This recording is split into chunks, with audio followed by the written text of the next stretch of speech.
What's up, people? And greetings. Welcome to the 1/6 Scale Man proudly presents Comic Book Talk with Friends. And of course, it is with friends. And keep it in the same spectrum as friends.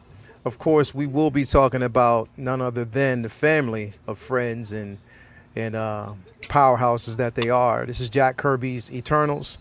So I do want to start this by saying, don't believe the hype.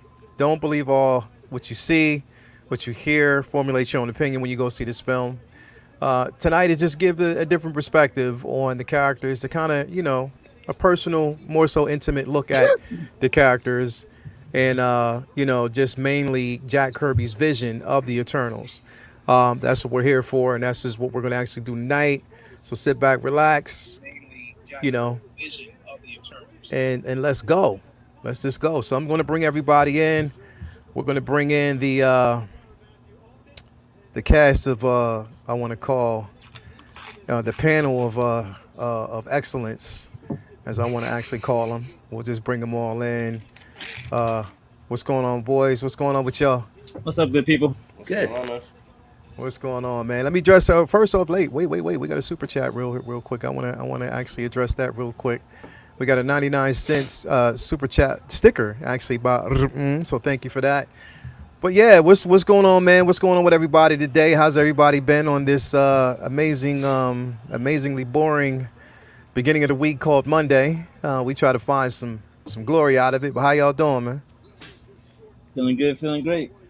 Yeah, Vinny, how was your day today, bro? Man, just it was no Inktober today, so it was a little bit Yeah, of peace. A little bit of peace. yeah, Yeah, I still had stuff I had to do, but at least it wasn't trying to fit in a gotcha. deadline piece on top of everything. But otherwise mostly good. Like can't complain. What That's about you? good. That's good, man. That's good. So glad to hear it. Brendan, what was up with you today, man? I know you're a busy man. If it's not Call of Duty, if it's not you out in the field, if it's not figures, if it's not the module cases, if it's not life in general, you got a whole bunch of shit going on. What's going on with you, brother? Uh, Today, man, no, it was just today was pretty much just client work, just banging out a lot of edits so that I'm trying to get ahead of the curve because I'm gonna be at Mohegan Sun filming next week for like 3 days toward the end of the Word. week. So that's why I gotta kind of get ahead of the curve now so that I don't fall behind later when I'm doing all that. So yeah, pretty much just client work. Nighttime, we are trying to sneak in some Call of Duty. So Yeah, yeah. Jetta and myself kind of usually do that at least like every other night. Um, so we actually streamed. So we streamed Call of Duty the other night with Will and Optical for a little bit. We were playing, and then we realized that they were playing, and they were streaming on Will's channel. So Dude, that was uh, hilarious, Brandon. oh no, it's fun. So we were messing with we were playing Call of Duty, and they were all so Will and Optical were in their own voice chat through the PlayStation Network on Will's channel. So Ryan, myself, who else? Seamus, and a couple others were in the Jetta Patrol Discord chat. So we were Yeah. having our own chat, and so we're playing different modes, and that Will and Optical had never played before, and they were like, "What the fuck is this?" Like they were like, "This is ridiculous. This game is what's going on? What are we doing?" Crossbows. They didn't know what they were doing, but then so they were kind of like talking a little trash on their side, and what they failed to realize is that as they're talking about like where they're going, where they're hiding, what they're doing, Uh-huh.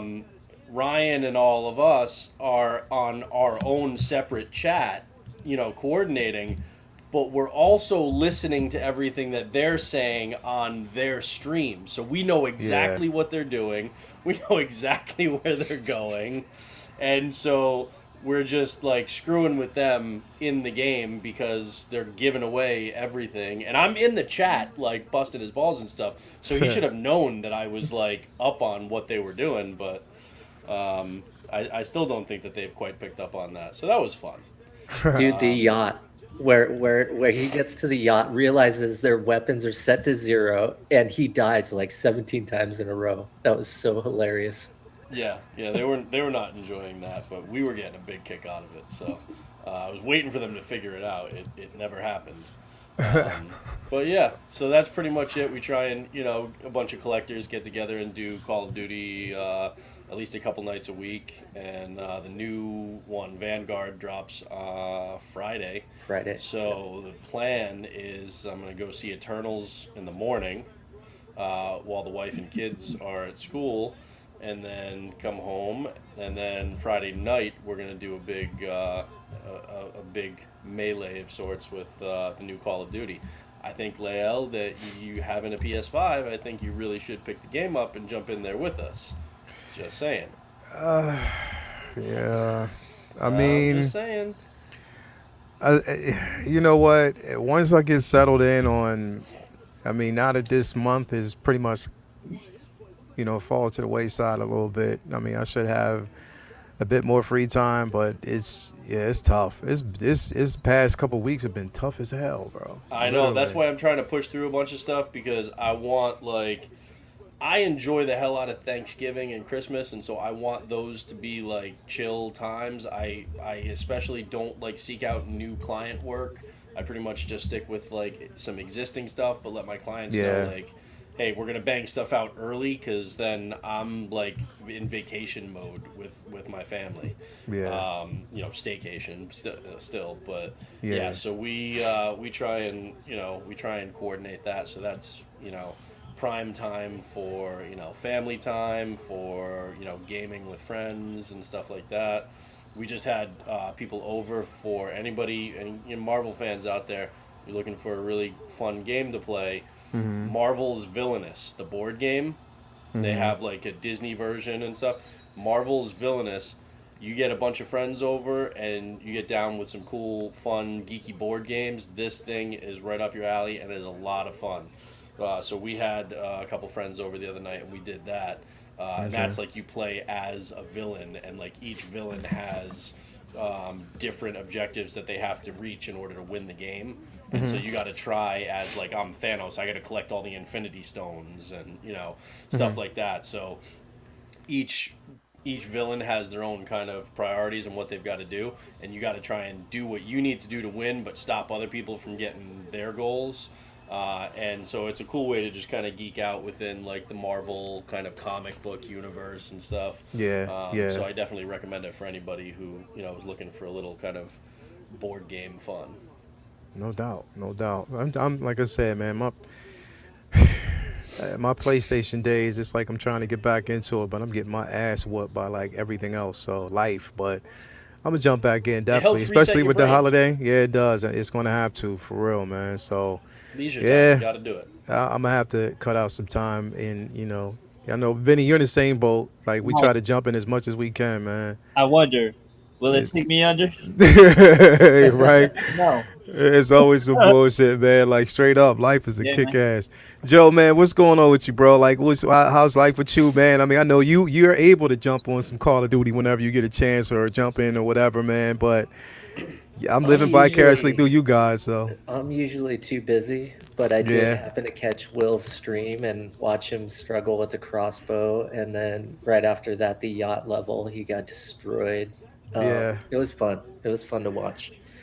A lot of client work, and then unpacking, trying to get this move squared away by the 16th, and then Gotcha. that's just it. Just super busy. Gotcha, man. Yep. Gotcha. Well, glad to have you here, just as well as I'm glad to have everybody out here in the chat. So I'm gonna go ahead and address the chat real quick. We did actually get a super chat in here earlier by my man Malachi Mabane. He said, peace to the collectors and friends. So glad to have that, man. Thanks for the $5 super chat. As always, you're more than welcome. I'm so happy that you're here. S Beam, my man S Beam, what's going on? Now, S Beam, I think we're supposed to have you on the show here on Wednesday, man, so you can show off those head sculpts. So I can't wait to see you here, man. We have DK in the building. We have Philip the Fool. Max's Geekdom. He wanted to know if the Call of Duty video was still up. So I guess it should be still up if you find it.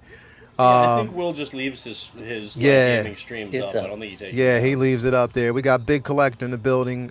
We got so glad to have her here. And I think we're going to actually have, talking tomorrow this weekend with some of the content we got, especially with that new Boba Fett trailer that released today. We will have some content to definitely talk about finally on Friday, on Thursday. I found out she's a horror fan, and Yeah, she is. like She a is. real horror fan, not no just like, oh, I watch Halloween, so I'm a horror fan. No, Nah, she's a horror fan, bro. No. she was Mario commenting officially to good to go. yeah when we had that horror-thon, she was commenting on some of the videos and she had seen them, and I was like, Yep. okay, Yeah, yeah, okay, yeah, yeah, yeah. if you seen these, you for real.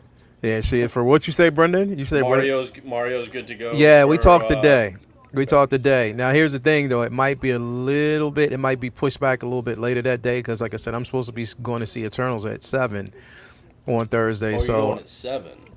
yeah, so it's 7, and just depending. So, You're I don't not gonna know. be home until 10. And that's the thing that's what I'm talking about. So if we have to, like, we'll see if we'll do it this Thursday. If not, we'll definitely push it to next Thursday. We'll still have content to talk about, so we'll see. But I mean, we'll see how it goes.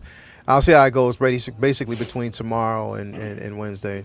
But yeah, we got Bob Build. Before let's see else we got Luminara. So glad to see you here. We got Daryl Smith, Tobar, Lynch Design. We got let's see here. Blitz double 0065 is here in the building. Thanks for that, Brandon Young, Latoya T, baby. So glad to have you here, the Queen. Let's see here. Who else we got? We got quite a few people in here, man. Like, yes, I mean, I'm so glad to have you guys here. KG the Collector, KG Chalamet in the building. So glad to see you here, man. As always, let's see who else we got. Quite a few. Funky Cold Santa is in the building. So glad to have you here. Side Dream is in the building. We got Six Scale Reviews. Shout out to Six Scale Reviews all day, every day. The Collector #1 is in the building. Yeah, man. Like, I'm so glad to see these people here, man. And loyal fans of the cause. JP Noble's in the building. Emotionally Unstable Amphibian is in the building. I love saying that name. But yeah, thank you for actually stopping through. Now before we actually jump in, oh damn, we got like some newcomers too. Dane, it was at Daggerances is in the building. We got Efren Guzman in the building. Slabs and Statues in the building. Daryl Smith Jr. is in the building. Gilbert Alamazon is in the building. So yeah, thank you all for coming through, man. Metamorphic Customs in the building. So glad everybody's streaming through. So like, yes, let's get it going. Now, before we jump in though, man, because this kind of slid under the radar. I actually saw, bits and pieces of it today. But I guess tomorrow we're gonna actually get the full on. And here's the thing: is like not too many people are talking about it. Like, hell yeah, like not too many people are basically talking about it. But man, this thing looks good. Like just like the talk and him, the conversation that he actually. Now, mind you, Vinny, I know you're not gonna watch the trailer. We already know that, bro. I'm not. But anyway, just in preparation, just like just hearing how hype he was about the character, how invested he is. They showed a bit more of his his power level, his final form. Like it looks like it's going to be a crazy dope film. And we're supposed to get the trailer tomorrow.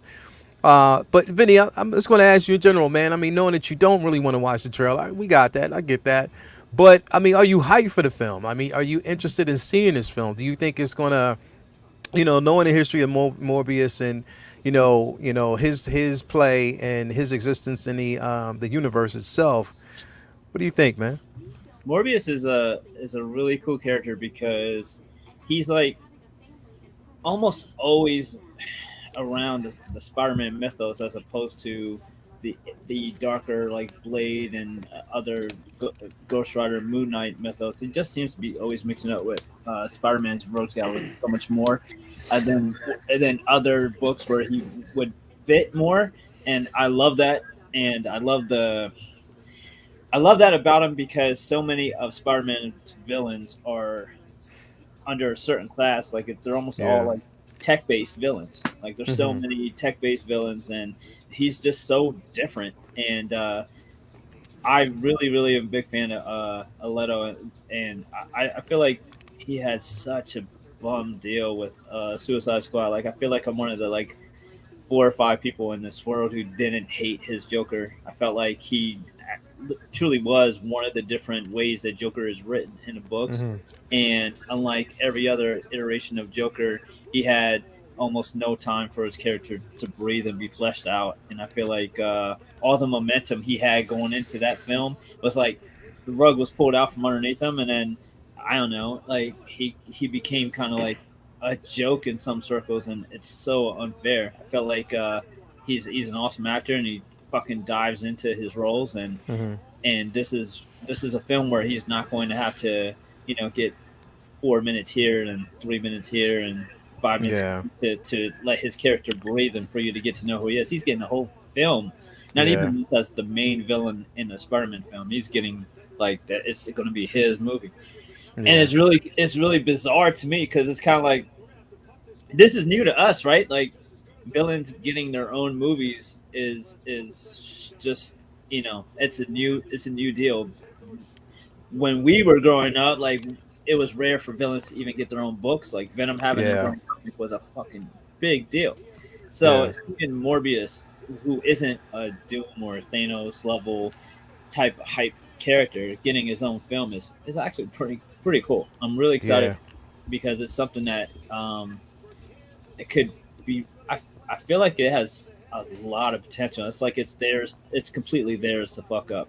Yeah. I mean, the Yeah. only downside is I don't have much trust in Sony, but I feel like this is not Venom or not another huge character that maybe they are going to be a little bit hands off of it because they don't know Morbius as much as Venom to change it. So I'm excited for it. I'm hyped for it. Yeah. And yeah, will we call him the villain, or we call him more of like an anti-hero, sort of like a, you know what I Well, mean? as much as any villain is really a villain, you could Hmm. you could depending on the writer, you could turn any villain into an anti-hero. Yeah. I You mean, got yourself soloed, Leo. Oh, do I? Oh man, what the hell is going on? Here we go. Sorry. Sorry about that. yeah, you could turn. I mean, you could consider so many villains anti-heroes if you want, but Yeah. I mean, look at Lizard. Like, that's an anti-hero. I mean, he was just trying to fix his damn arm. Like Yeah. there's so many Spider-Man villains like that who are just misunderstood, or like, you know, Salmon or free, like half the villains are told tell the story through their eyes and they're a hero. Yeah. Yeah. Right. Yeah. That's very true. Which is going to be interesting, but I think what I like about this is basically I like Sony's approach. I like their setup. For their particular universe, it seems like they're focused more on the anti-hero villain type of character to build them up. Since if you look at it, Spider-Man, Peter Parker, itself, that story has already it's been told, but at the same time, like it already has its lineage in pretty much the Disney Marvel universe. You know what I mean? So it's one of those things where with Sony, they're playing it smart by introducing the villains first, you know the way they are, I mean, because of course we know they're going to get a Craven film. Uh, That's already been, that, you that know one I'm not as positive about, but yeah. Sony's smart enough to realize they can't churn out a Spider-Man film every year because they have to kind of like work with Marvel and what the overall plan for Spider-Man within MCU is doing. However, if they do all these solo villain films, then when they do another Spider-Man film, they have all these characters who've already been developed and built Yeah. that you can have him intertwine with, and you get to save time on backstory.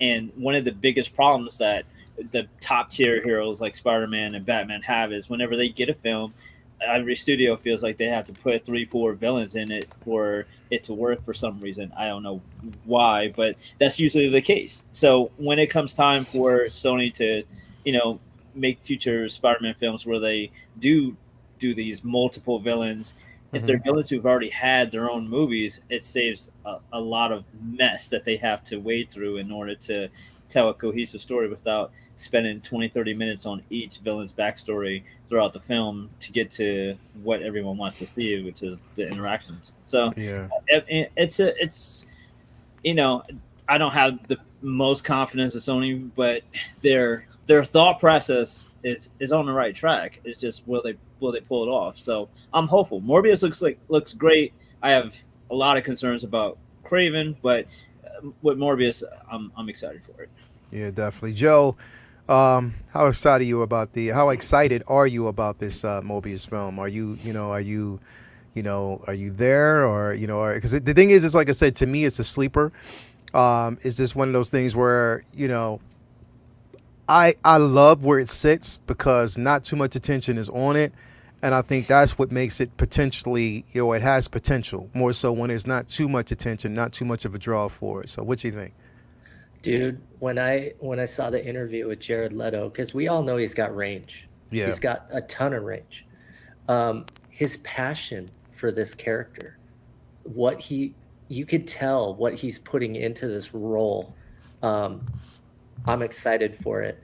And not to ruin it for Vinny, but there's several sections that they played, whether it was more of seeing him as Morbius, the transformation, or right down to the very end where he's on the ledge and you see his power set, Mhm. and the way that he's flying around up the building.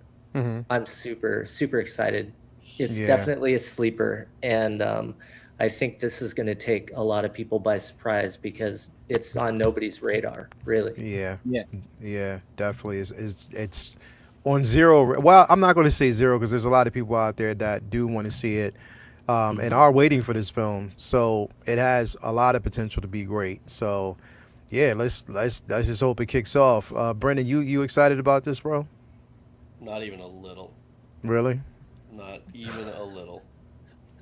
Not because I don't like the character, not because I don't like Jared Leto. I like both, uh, but I have zero faith in Sony making a good movie in this universe after Let There Be Carnage. Hmm. The way that they just pissed on that character. And I'm not one of those people who's anal about when they make changes to characters and stuff. I prefer the backstory that we have for Taskmaster in the comics, but I wasn't up in arms about the way that they modified that to fit the Black Widow movie. Was it the ideal choice in my mind? No. But I was okay with it. Though I felt that it still worked within the context of what they were trying to accomplish in the movie, absent larger plans for that character and the rest of the MCU. Mhm. Um, with Let There Be Carnage, I mean, Carnage, to have a top tier character like that and to absolutely waste all the potential there, especially when you have clearly plans to cross Venom over somehow into the MCU at some point, and but you do Cletus Cassidy dirty like that in that movie, like it's just so I have zero faith in them. Mhm. Um, and I'm a little different. I wasn't a huge fan um, of Jared Leto's Joker. I didn't hate it. It didn't get me excited. I wasn't like, oh, this is captivating. Mhm. And now I know that there actually is, like an air cut out there somewhere. There's tons of footage that they shot that they didn't use in that movie because of studios getting involved in the editing process. And I personally like David Ayer as a filmmaker. I Mhm. mean, Harsh Times with Christian Bale is a phenomenal film. Okay, Mhm. if you haven't Mhm. seen that, go back and watch it. It is good. It is a great character study. Um, so I like David Ayer, and I think that I don't know how good, but I know that whatever he was going to cut together was going to be better than what we got in theaters for Suicide Squad. Mhm. I still didn't dislike that anywhere near as much as I disliked Let There Be Carnage. I could watch the Suicide Squad and be entertained for what it is. Mhm. I won't watch Let There Be Carnage again. So just given Sony's track record with this. I haven't seen anything that dropped today, so maybe my hype level will change once I see whatever drops tomorrow. And if I hope it does. If it does, great. I'm all for it. But as of right now, my level is just flat at 0. If that gets better, then great. I know some people were saying they think it's smart for Sony to be kind of exploring the villains right now, because they can't crank out a Spider-Man movie every year. I don't necessarily know that that's true, though, because you look at the best superhero movies, the best Marvel movies, when you look at Star Wars, like you need good villains to make those movies, okay? You need Heath Ledger's Joker to make The Dark Knight work, okay? You need those kinds of great. You need Thanos to make Infinity War and Endgame. I mean, Infinity War is Thanos' movie, right? So you need those villains to really kind of propel everything forward. And if Sony misses the boat with this, great, you can call them anti-heroes or whatever, but like if Sony misses the boat on these characters, which they clearly already have swung and missed a couple of times, and then they do it with this one, well, then it doesn't matter if you have them, encounter Tom Holland's Spider-Man at some point, because we already have a bad taste in our mouth about these villains and how they're being portrayed now. So maybe this movie turns out to be good. I really hope it does. I'm not expecting it to. Okay. Good point. I think when it comes to, right now you got to, and I say this mainly because right now all Sony has to focus on, right, until we get No Way Home, and again, No Way Home to me, is a big setup for Spider-Man to make that transition, for Tom Holland to make that transition.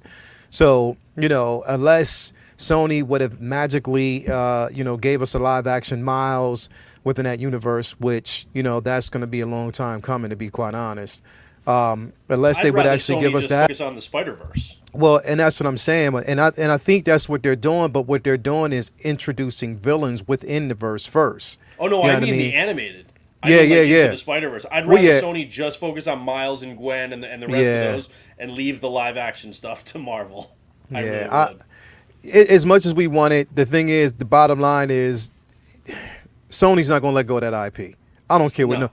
They are not, because it's a cash cow to them. It'd be stupid for them to do. They still have that deal that they have to uphold to for use it or lose it. Yeah. That's the thing, is like they're never going to let go of that IP because that's their cash cow and they know they're making money.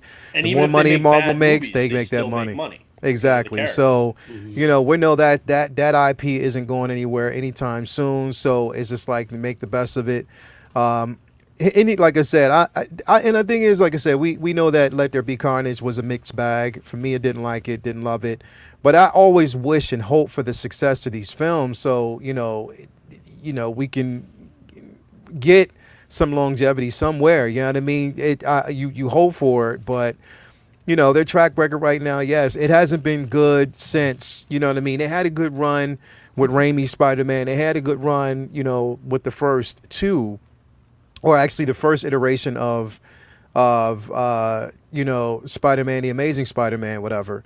But after that, it's just like it's been almost damn near downhill. So they've had some successes, and if I looking at like Tom Holland, I just want to know. It's going to be strange how they make that transition. But anyway, I'm just excited for something new, something fresh, and I hope Jared Leto like knocks this out the park.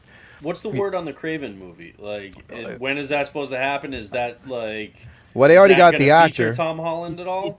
We don't know. How do you do a Craven movie without like? That's the thing, is that it's not just the villain as a character. Like, it's their relationship to Spider-Man. Like again, I know that there are a lot of downsides, there are a lot of shortcomings of Venom and Venom Let There Be Carnage, but one of the big ones is that you take Eddie Brock's entire like source for why he embraced the symbiote in the first place, away by not having him have any knowledge of or interaction with Peter / Spider-Man.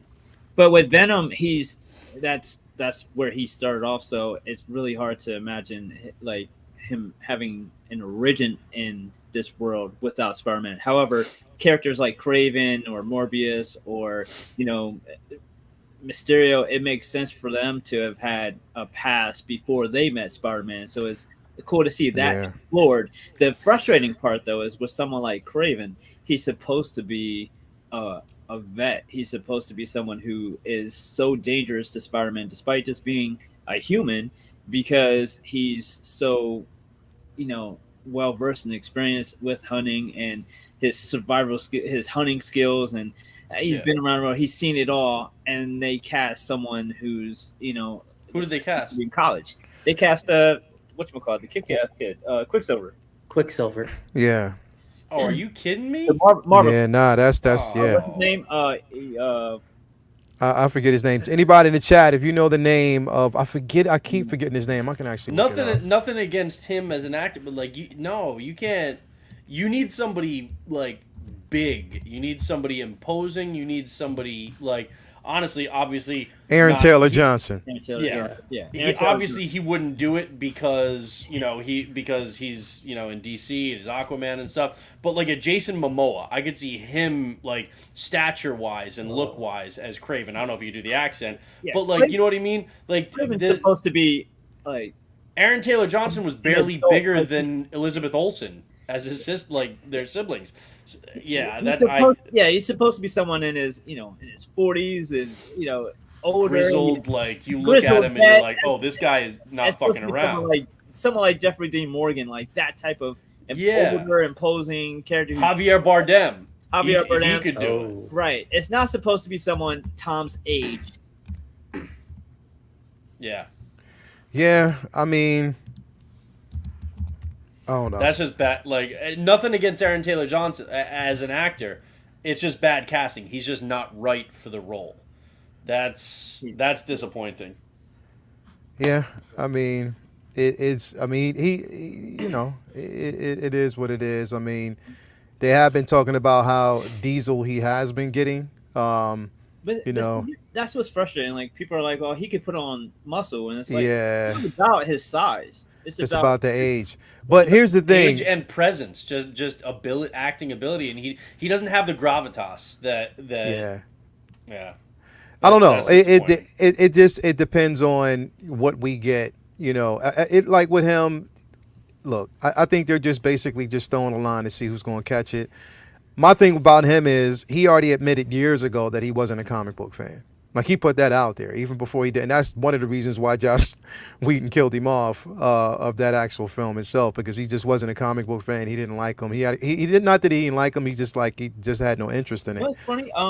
What's his face? I forget the director for that Fantastic Four, the most recent one. Josh Trank. Yeah. They said he said the same thing about the Fantastic Four comics, that they were silly and they had to make all these changes that they made because no one wanted to see the Fantastic Four the way they are in the comics. And it just baffles me that these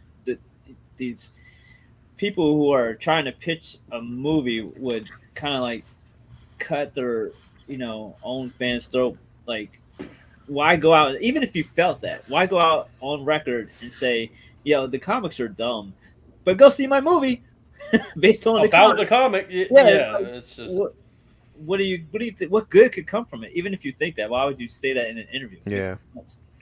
You know who would have made a better Craven is Tom Hardy. Tom Hardy would have been better in that role. I wish Tom would have been fucking Logan. That's who Tom should have been. Yeah, maybe. I mean, I know he can't now, but that's who I feel like he should have been. But I don't know. Like I said, we'll see. We'll see how it actually goes and how it plays out. What they're looking for. I mean, look, I'm all about the character building. With Craven, of course, especially with these villains, they have to have backstories. You know what I mean? And especially if they're leading up, like they might actually have the same treatment that they use with, Venom, seeing Spider-Man on, on screen at the very end of, this Let There Be Carnage. I don't know. Like it's however they do it. We'll just see it. We just gotta kind of wait. So Do an I'm just, older Craven and bring Hugh Jackman in as Craven. I would yeah, be down with that. Like, yeah. yeah, I don't know. It's confusing. I don't know what they're doing. Anyway, tonight, of course, now fans and everybody who's basically watching this, like I said, it's all about choice. But listen, Thursday night, Friday, but Thursday night if you're lucky, we will finally be introduced on the silver screen. We will finally get a chance to see the Eternals, a film that I've been waiting for the longest time. Just to basically see. Um, I know these guys have, and regardless of what you actually hear, some of the critic ratings, and, you got to formulate your own opinion. You have to see it for yourself to really know. You have to also know the history of these characters.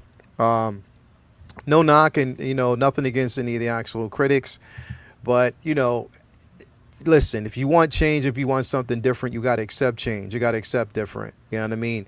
You can't ask for change and then when you get something different, say, I want what was old. I want the same formula we had before because it just doesn't make any sense. So, the thing is with the Eternals, you just got to go in it with you got to go into this with an open mind.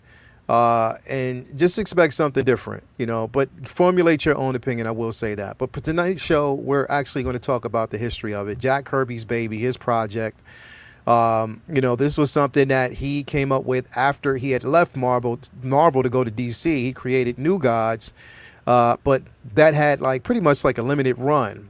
And then he came back to Marvel, and enlisted the Eternals, which have gone under many names, but they settled in with the Eternals. And again, it's an interesting story, an interesting play on these characters because that pretty much every single one of these characters is based on Greek mythology, in history. So just with a certain spin. But what's interesting is how these characters will be portrayed on screen. But before we even get there, let's just find out more about the characters, more about the history of these characters, which, like I said, this book was released, I believe, in 1976, Vinny, I think. Yeah, It was about 76. yeah, it was 1976 that the Eternals were introduced. That was book one of the Eternals. And originally it was supposed to be the Celestials, but it was changed to the Eternals. With reason, which was, pretty good. And we got these interesting characters. They were heralds of the Celestials who were actually sent to Earth to, pretty much watch over humanity. They couldn't interfere on any events or, anything apocalyptic. They had to just basically watch. The only time that they could interfere was, of course, if the deviants played any type of role or if there was any unbalance. Not just with the deviants, but just with any celestial presence. Characters such as Thanos, Thanos' brother. Of course. So there were so many different things to play off of. But the most interesting part about this, the most interesting part about it is the simple fact that a lot of what we know about Marvel history, characters throughout history, were pretty much not, I don't want to say descendants, but started with the Celestials, started with the Eternals.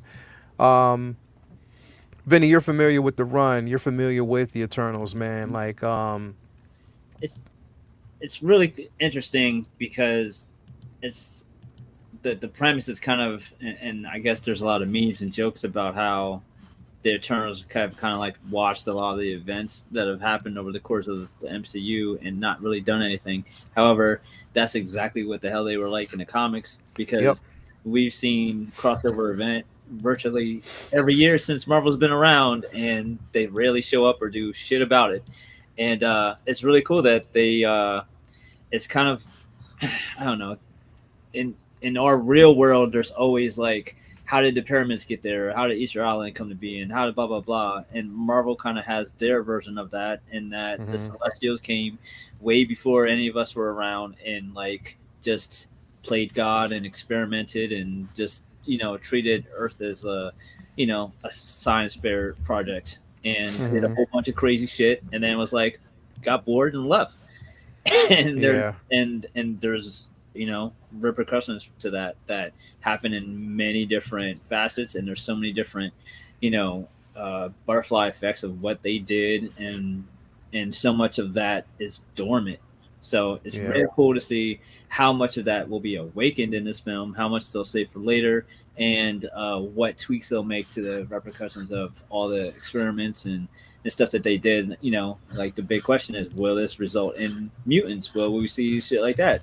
But Yeah. even if not, even if it's just the Eternals themselves, I mean, there's so much to do with that alone that it's really exciting. And taking a step back, just introducing the Celestials. I mean, one of the things that's amazing for us is seeing the cosmic side of Marvel being so prevalent in the MCU, where for years all we got from the movies is grounded, more like grounded type of characters, and to now see characters like Thanos and Ego, and now the Mhm. Celestials being not like hinted at or like referenced, just straight front and center on screen, getting movies made about them is just you would have told us they're going to make a movie about the fucking Celestials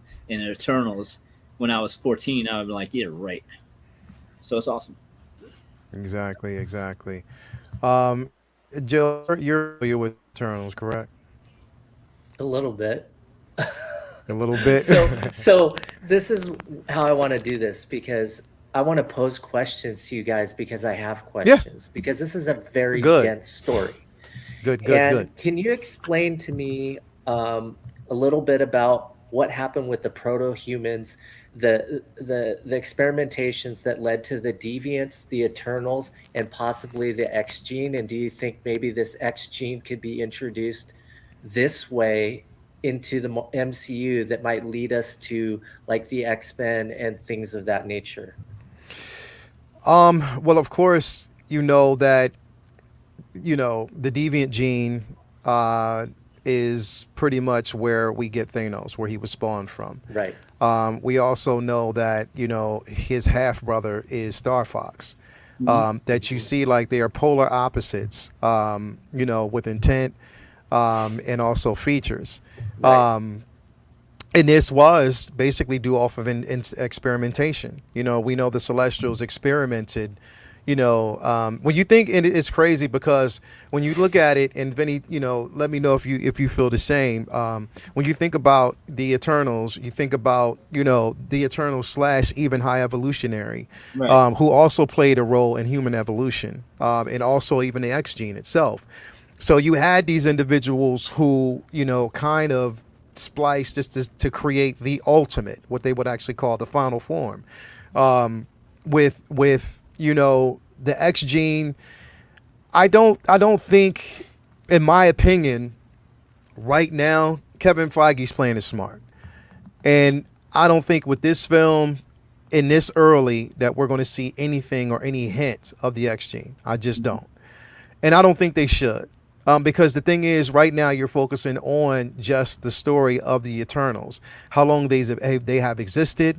They are, again, and I like how Rob eloquently put it. They're the engineers, just like the engineers from Prometheus. We get a chance to see, the world through their eyes.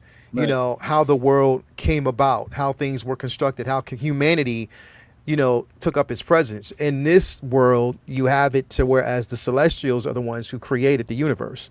They created the worlds. They created, pretty much civilization, in hopes that it would evolve. And depending on how its evolution planned out was whether or not it stood or it actually would exist and could stand existence, or whether or not it could be wiped out. So if it's pretty much humanity has spent decades, years, proving themselves. And that's why we have some of these catastrophic events that took place that were quote unquote orchestrated by the Celestials itself, because they were, in a sense, okay, humanity didn't prove themselves here. Let's change things. Let's just wipe the slate and do it all over again. You know what I mean? So that's pretty much the role. And the Celestials being, I mean, not the Celestials, the Eternals being who they are, they've witnessed this for so long, for so long. And now it's like, all right, how long do we have to continue to see this and not interfere? You know, how long do we have to continue to watch humanity falter? You know, whether it's their own, by their own demise, their own wicked ways, or is this just the simple fact that they weren't given, you know, the optimism that they should have actually had? So it's a lot to really see in this film, but it also just goes back to family and humanity, and that's what I can't wait to see. Benny, and actually, what were you gonna say, Benny? Because there's a duality within the Eternals themselves over what to do with their powers. Like there's a whole faction that just wants to be peaceful and just like live their day-to-day life, and there's another faction that feels like we're God. Yeah. We're more powerful than these humans. We can take over.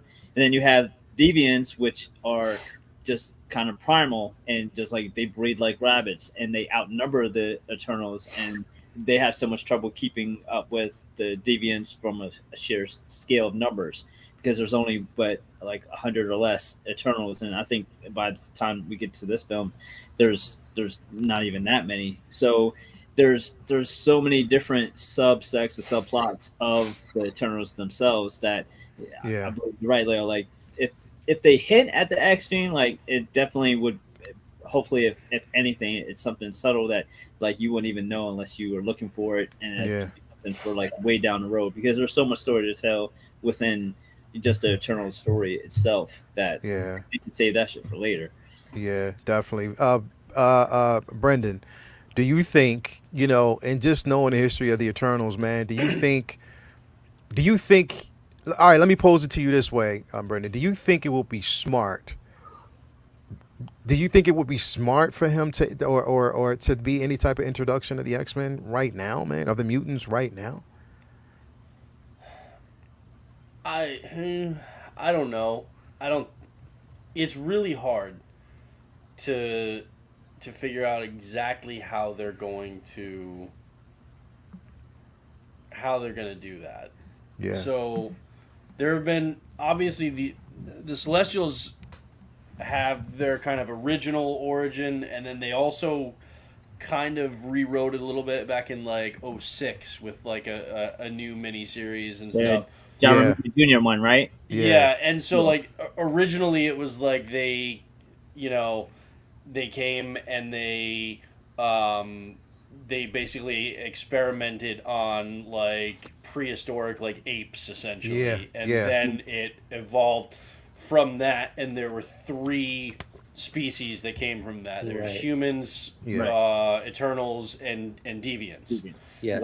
They kind of retconned that. I don't know if it's officially like, no, this is now how it is, but like in '06 there was a mini series, and then from that point on it was more like they came and they experimented on early man. So they didn't actually create man, but they experimented on early man, and then went from there to get the the Eternals and deviants and stuff like that.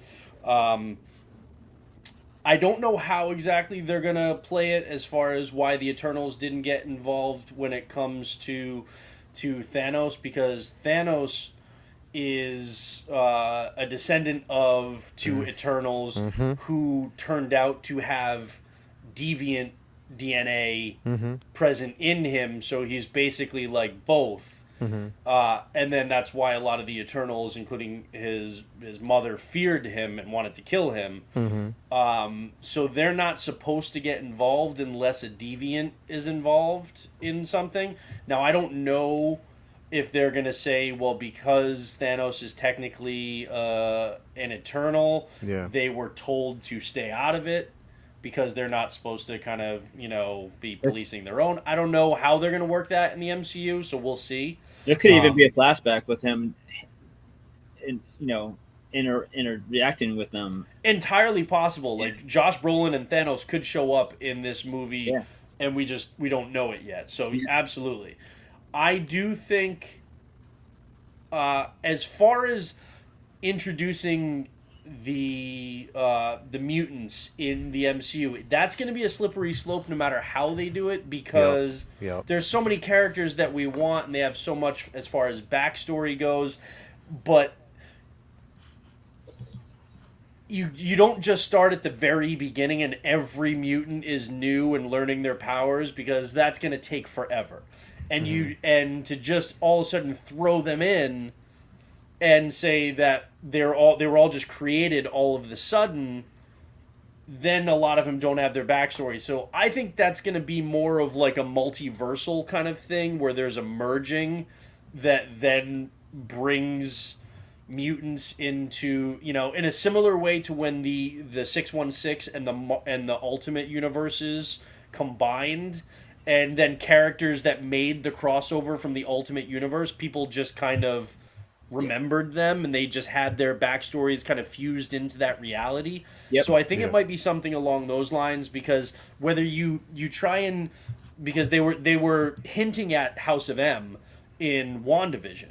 We saw all the Easter eggs for that, and then we see that her kind of imaginary kids are going to turn out to show up to be real and are supposed to be mutants, and then we have this. So I think they're building something where there's going to be kind of this cataclysmic, like, all of these things, the confluence of all of these elements that are going to somehow create mutants in this world and allow them to have somewhat of an established backstory already, rather than starting from scratch.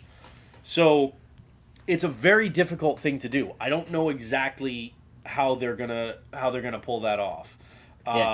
So I'm trying not to like break my brain trying to like figure out. I'm just gonna kind of trust in Kevin Feige, and instead I think just focus on this film as its own thing and how they're gonna pull this off. And I was a big like nerd when it came to Greek mythology growing up. I loved Greek and Roman mythology and stuff, and I mean, that's where a lot of comic books and superhero origins, come from. But this in particular, so Celestials and and even in the current run of the Avengers that's going right now, they don't have Avengers Tower in New York. Right now, the Avengers base is a mountain built around the body of a dead Celestial. And like that's where their base is. And the idea that they revealed in this was that a dying Celestial came to Earth like millions of years ago and died, and his decomposing body basically leaked into the Earth and sowed the seeds for superpowered individuals to mutants and other superpowered individuals to actually have those spectacular powers in the present. So there's a lot of different things that they can do with this, and that just excites me, because I think there are a lot of different things that would all be really cool for them to do, and I trust Kevin Feige. And as far as the reviews go, man, I read some pretty glowing reviews of Let There Be Carnage. Okay. And then that did not turn out to be. So, exactly. I'm spot on. I'm trying not to be so negative about, and constantly going to Let There Be Carnage. But to me, it's a perfect example. I couldn't stand that movie, but I got a little bit more excited than I was originally, because I was reading some good stuff about it. And I should have known better, because realistically, a lot of times when these kinds of movies don't get good reviews, then you look at the person who is reviewing them and you go back and you read some of their other reviews and you look at the stuff that they gravitate toward. It's like, man, this movie was never made for you. You shouldn't have been the one going to review this. True. That's how I feel about a lot of that stuff. So to me, it hasn't dampened my hype for this movie one bit. I'm still super excited for it, because I know the potential that exists here. And the thing is, Shang-Chi was a great movie, and it got great reviews and stuff like that. But like, Shang-Chi surprised the hell out of a lot of people. So like, oh shit, this is actually a really good movie. I knew nothing about this character. This has a potential to do the same thing. It's going to be a surprise. Like, there are all these people that you go ask now about how much they love Shang-Chi, and they didn't expect that they would love it. Exactly. So this, to me, I think is in the same camp.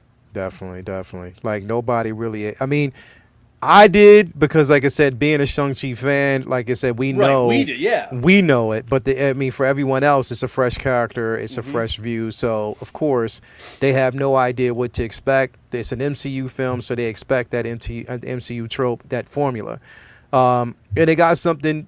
They got the formula, but with a little spice. You know what I mean? So I mean, I did. I'm so glad. I'm glad it's greenlit for another for a part two. So I can't wait for that. Yeah. But yeah, so when we dive into like these characters, like we're going to start. I want to start with, you know, we'll start with what they want to actually call. We hear it a lot. You know, it's funny that when people talk about this character, it's always like, yo, it's the Marvel or everybody. This is what I hate. I hate when everybody is like it's Marvel's knockoff version of Superman. Like everybody wants to label Talking every about character a Icarus. knockoff version of Superman. Every time they basically see like anyone who has heat vision or X-ray eyes or whatever you want, they want to say that it's a knockoff Superman. Like literally, like come on, is every character it just has to be held up to that particular character, understandably so, but there's a lot of interesting qualities about Icarus. You know what I mean? He can control matter on the molecular form form or platform. One of the fastest flyers, pretty much. Individual who can help to levitate everybody else. Creates mid-level illusions. Like so many different things about this character that is extremely interesting. But it's just the simple fact that again, people see this and they want to say he's a knockoff Superman. You know what I mean? I get, and knowing if you know the history of Icarus, the real story of Icarus, and when you always hear about the story of like if you fly too close to the sun, this is where this real rendition came from. This is where the story came from. The name Icarus. Vinny, what do you think? Like when we talk about this character, I mean, we what we know about him, what we know about the celestial. I mean, just the Celestials' attempt, him at one point being the leader of the Eternals, but then valuing his value for humanity and life itself was just a bit more important to him. You know what I mean? Like, can we? Now, let me ask you. Let me phrase it this way. Can we see potential for this character to have longevity in the MCU? I think the way that they've built it up is that they know that this is something that like it was like Brandon mentioned, it was rebooted in '06, and that's still 15 years ago. So they're counting on the fact that it's known, but it's not necessarily a household name IP. Like there's your average person on the street doesn't know Marvel's Icarus, and Yeah, that's okay because the average person on the street didn't know Star Lord. yeah, That's what they're counting on. They're counting on the fact that their machine can churn out, whatever property that they have in their arsenal, and make it a household name. And yeah. when you have the lineage that Jack Kirby left them, and Hmm. there's so many great stories and of course character designs that Kirby, he's the king for a reason. Um, I feel like any one of the characters in this film could wind up being, the next,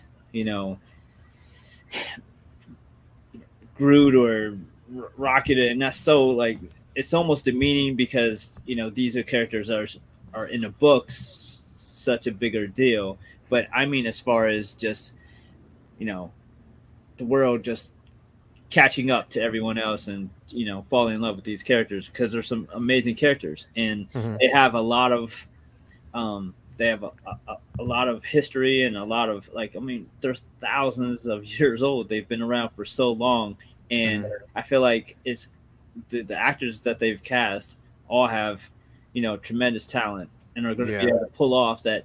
These aren't your typical superheroes in superhero movies who are usually young and get their powers and they're experimenting, trying to figure out what they can do and having fun.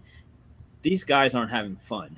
They're older, they're grizzled, they're experienced, and I feel like that's a part of why I mean I haven't even seen the trailer, so I'm going based off of what I know from the comics is that this might not fit the Marvel formula of everything is a fart joke, and that is not that is the Marvel formula simplified down, but there's a lot of comedy in Marvel films, and Yeah. these guys don't seem to be the type to be having that Drax and Star Lord banter back and forth as they're tackling an opponent. I doubt that they're making jokes about you know sex while they're on the way to a battle like Rocket and Star Lord would be. And I feel Hmm. like that is maybe what these critics were expecting. Yeah. And if that's why they didn't like it, then I think everybody's gonna go home happy because I think a lot of casual fans and Marvel fans are more ready than um, than we might think for a, a mature film within the Marvel Cinematic Universe. So I think hell yeah, Definitely. they have a chance to be Yeah. take off for sure. Definitely. Definitely, man. I definitely dig that. Um, let's see here. So I'm thinking if we basically go here, let me go back here, take a look. Real quick, shout out to Master Jedi, Jedi Kid, for the 4.99 super chat, man. Sorry you couldn't be here, bro, but we'll see you again on the flip. When we think about the Eternals, man, like just think about it this way, bro. Like imagine like you have power of the gods, bro. Like you are a Omega level threat on so many platforms, man. And hold up, Benny Gregerson. Hopefully, if we get the Eternals, if we see the Eternals on screen, who knows? We could possibly even see Sentry and Hyperion. I would love to see that. I would literally love to see that on screen. That would be amazing. But just imagine that you basically have the power, to change, the power to influence or to change the spectrum of any type of disaster or anything, to get people out of, you can take culture, civilizations out of harm, keep them out of harm's way, but you're told that you cannot interfere. Right. Like you can do nothing. You These know what I mean? been able to defeat heroes like Silver Surfer, Yeah, and they just chill, hang out. yeah, That's yeah, that Right. that is a powerful you know exposition of powers versus it's the whole great power comes great responsibility. Their responsibility is to not interfere, yeah, and we see a little bit of that with the Watcher, but this is more of a smaller scale than multiversal like the Watcher, but with more power to do something about it. yeah. Definitely. And Max Geekdom, you asked a really, really interesting question, and I'm glad you did. You said, what do you want to see in this movie? E.g., what would make or break the movie? Um, to me, I want an explanation. I think that's basically it doesn't have to be a long-winded explanation. I want to hear what the explanation is to why there was no interference. Okay, one thing is we know about the Celestials. Okay, cool. But I want to see connective tissue on screen. And what I mean by that is I want to see them witness the blip. You know what I mean? I want to see them witness civilization completely wiped out with no interference or anything. Because the thing is, it's not like they didn't know. They saw this happening. And here's the thing, like earlier on, like if they witnessed this happening, then they had to have known that Thanos was involved. You know what I mean? And on top of that, knowing that Thanos himself is an eternal slash deviant. So They're not apathetic about this. It affects them. That's what I think we Right. need to see in this movie is how exactly. Yeah. it affects them, how they care about what happens, but they are very aware of it, and that's part of their lore in the comics too, is that whether they agree that they should not be involved in humanity's struggles or they disagree and they feel like they should get involved, they feel strongly one way or the other. There's no apathy in this, so that's why I think it's a, that's what we're gonna see in this. It's not just gonna be like, oh yeah, we were told to stay out of it, so we just kind of sat back. They're gonna be bothered by the fact that they weren't able to be involved. We may even see a scene from the Dark Ages where they interfered and the Celestials showed up and punished them. Yeah. So they might not necessarily like have a scene within the confines of Infinity, or they may have been shown how much they'll be punished or destroyed if they interfere from learning their lesson thousands of years ago, as opposed to not until 2019. And the other thing to remember is that it's not just that they were aware of Thanos. Thanos was aware of them. Yeah. Thanos had to know that, because if the Celestials all stepped in, that's a whole different ballgame, and he would not have been as cocky. He would have not have been as confident in his plan. That's not. I don't mean he would have given up and gone home, but it would have been a different ballgame. And so he has to have. Obviously, he's one of them. Has to have knowledge of their existence and the threat that they would pose if they got involved. So there's got to be, the more I think about it, there has to be some sort of cameo in this from Thanos and Josh Brolin to explain that. About him. It's one of the beautiful things about Thanos. Like, he had to wait until Odin was done. He had to wait. Like, he waited till it was the perfect time. It's one of the reasons why it makes so much sense that he lost in Endgame, is because he just Leroy Jenkins that shit, as opposed to Infinity War. He was methodical and had an amazing plan. But he definitely, I feel like he definitely could have it set up where he knew that, there wasn't shit that they'd be able to do about it. Otherwise, he would have had to, like you said, like have a plan for them too. And it's the same thing why in the current comics there were rogue Celestials that stayed the fuck away from Earth while they still had the ancients. They still the kind of ancient Avengers. They still had Odin. They still had the original Starbrand. They still had the original Rider. They still had the original Phoenix.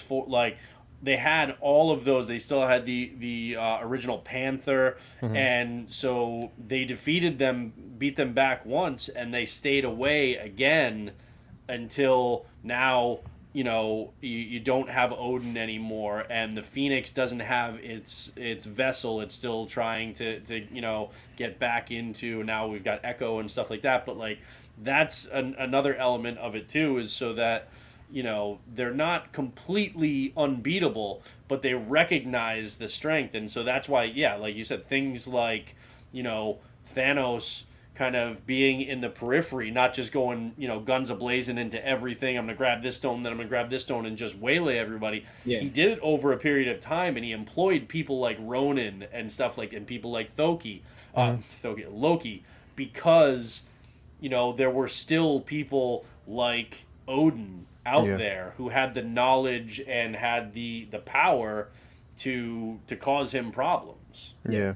And that's the thing, like, it's all strategic and that's why there has to be some form of interaction. There has to be, even if there's not dialogue, there has to be a flashback where they basically get a chance to see him, where there's in line of sight that, even Thanos knowing, because, as arrogant and, in his own hubris, him knowing that, okay, if they know him, he knows them, and he knows that, like you said, they cannot interfere.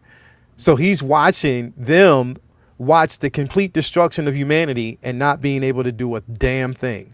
You know what I mean? If so they do interfere, then everything is gone, not just half the exactly. Everything's gone. And just imagine, like, because in theory, like when you think about it, like just in general, like suppose like us, like, just humanity itself, us having the ability and the technology to leave Earth, inhabit other planets. We kind of infer in us, just our existence and just one step on another, not even a civilization, another planet itself interferes with the balance on that planet. It interferes in some different ways because we've influenced just its level of evolution, because now it's been inhabited. It's just like it's like you go somewhere else. The planet itself has to terraform it, in a sense. It has to adjust to your existence. You know what I mean? So just imagine like them coming to Earth, just, them not even doing anything, but just, in a sense, they're not the watchers, but they influence the balance of humanity. That is still in itself, it messes up the natural order of the planet itself. You know what I mean? Yeah, and people shouldn't confuse the Eternals with the Watchers. Exactly. The Watchers are all over. The Eternals, like it specifically, they're not supposed to get involved in humanity. Okay, that's where their limitations are. But I think something else to clarify, because some people in the chat are saying, I think the MCU, they're done with Thanos and the Infinity Stones. Yeah. We're not saying that Thanos is coming back and he's still going to be the big bad. Yeah, no. What I'm saying is that I think we're going to get more context provided in this film as to why the Eternals stayed out of the struggle in Infinity War and Endgame, and what is changing now that is bringing them into the fray, and how that's going to go moving forward. So I'm not saying like Thanos is coming back and he's going to be a major player in this, and then he's going to be like Kang is like the focus moving forward, and then we'll have, I think there are one or two others that might be in there as well, but Kang will be the big focus. Yeah. This is more about providing some context that explains why the Eternals stayed away from the conflict in the Infinity War saga, but also gives us some introduction to these characters and what they're going to mean moving forward. It's just going to give them context and backstory and make sense of some things. Exactly. And we know that, with this story and how it's, portrayed, and how their entry into the MCU itself, there's going to be some influences. I mean, we know that there's going to be a mid-credit, post-credit, and it's going to explain going forward why the existence and their influence going forward, what to expect. And it's going to be, and I think it's going to be huge. I think what it boils down to, like, when we're talking about these characters and we're talking about, like, just the Eternals in general, man, like, it's like, again, formulate your own opinion. Again, when you're going into this movie, you have to keep in mind that you're not seeing this film through humanity or from humanity's side of things. You're seeing this film through the eyes of, you might want to say, the engineers, the makers, you know what I mean? The ones who actually influence the balance. You're seeing it through their eyes. It's not through humanity. If you look at it that way, then you'll have a better understanding of how this film and the flow of this film is going to actually go. When they say Eternals, we're talking about individuals who have lived a long damn time. It's like the Greek gods watching things unfold with humanity on Earth, rather than the humans on Earth trying to ascend and deal with Greek gods. It's flip that. It's the other way around. So exactly. Joe, you got any questions, man? Any more questions, bro? What's up? So I have a few. Do you think they're going to dive into maybe the backstory of Thanos' parents so that we can know a little bit of how that happened and how that came about? And then maybe since Brendan loves Greek mythology, he can dive into a little bit about what happened to Olympus and Atlantis, and maybe Vinny can talk about that Earth wasn't the only place the Celestials dipped their hand in messing with things. Like it happened to the Kree, the Skrulls, and it happened all over the universe. So, but I mean, this is such a dense story that I have a ton of questions. Who wants to go first? Go ahead, Brendan. Well, I just wait. But let me preface this way: you are now entering the Brendan masterclass of Greek mythology. Go ahead, bro. See, I actually have a lot of questions myself about how that's going to play into the MCU. I don't know how heavily they're going to lean into the kind of Greek mythological inspirations that we get from and other mythologies besides Greek too. We're talking Roman and Hindu and things like that, which is another thing that I love about the Eternals is that again it's another really good example of Marvel from way back in the day embracing diversity and cultural diversity and ethnic diversity and stuff like that. So as far as I don't know if like something like Atlantis and Lost Cities, I don't know if that's really going to play a factor in this. I think I wonder if it's going to be some sort of thing where it's like Mount Olympus, type thing, or New Adelan, like the Inhumans and stuff, is like on Earth but invisible to humans, and that or if the Eternals are more just kind of directly like hidden right among us. And not like separated. So in this, just because they've got so much to deal with, I think the mythology stuff is going to be kind of an undercurrent. I don't think it's going to be a main focus. Because I think what happens with that is you'll get people very confused if you're trying to dive too deep into Greek, Roman, Hindu mythology, stuff like that, and the lore of the Eternals all in one movie and trying to tie it into what we know as the MCU. So I think that those are going to be loose kind of things that will, especially when you have names like Icarus and Athena and stuff like that. We're gonna get those ties, but I don't think they're going to be diving too much into that. I think they're going to be focusing on the lore behind the Celestials and specifically why the Eternals have not made themselves known until now. And we don't even know exactly how they make themselves known in this film, if it's by choice or if there's something that forces their hand. Is it that the Deviants and then what's his name? The leader of the Deviants, is it Crow? It's like KRO, I think. Crow. It's because the leader of the Deviants is. Well, see, here's the thing, because it depends. Because the name that they mention, which because I don't know, he was supposed to be the villain in this one, like the big bad. Yeah, but see, the thing is, if you watch the trailer, like one of the trailers, there was a name that was mentioned, and I'm like, wait a minute, how can you do that? Because that's actually Thanos' father. Right. So that's where I'm kind of lost if they do that. And his father wasn't a deviant. No, his father was an Eternal, and if I remember correctly, it was his mother who actually wanted to kill him when he was, because she was afraid of what he would become, and the father stopped her. Yeah, he stopped her, but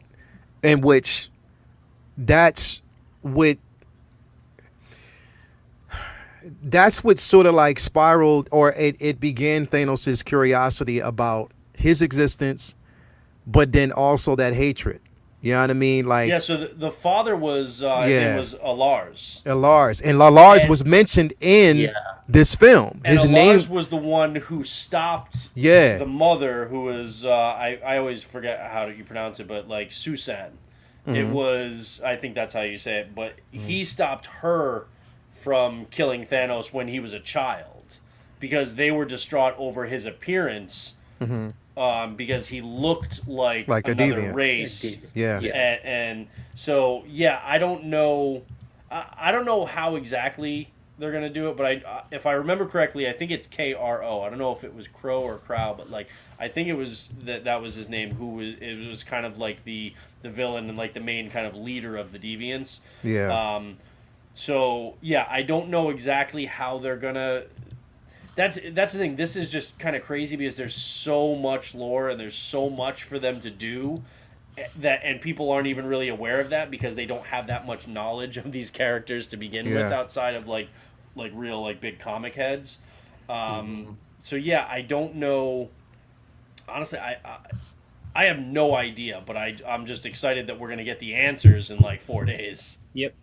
Yeah. Vinny.